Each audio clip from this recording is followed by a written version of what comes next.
This wreath will have more of a rustic look, so I chose more browns, champagnes, gold color, and of course some greens. And I always wait till all these pieces go on clearance. I usually wait till the end of the season to buy them. I purchased these peonies on stems for around $2. And these were, I think, maybe 50 cents. And I picked this up from our yard. So free pine cones if you have pine trees.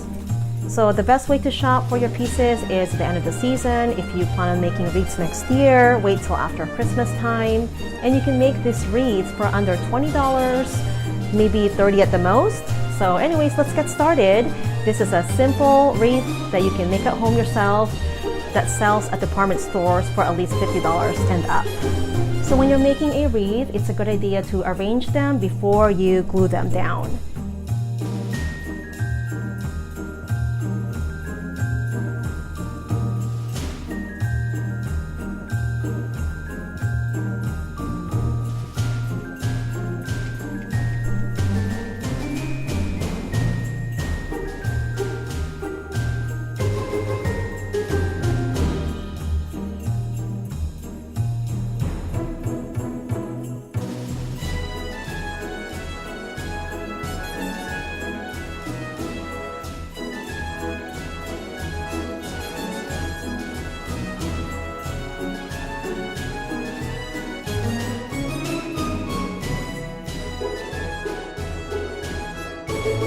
So here it is hanging up, and I added an extra ornament and poinsettia right there, another pine cone right here and right there. It just didn't seem balanced, so I went ahead and added those details, and I think it looks much better. It looks fuller.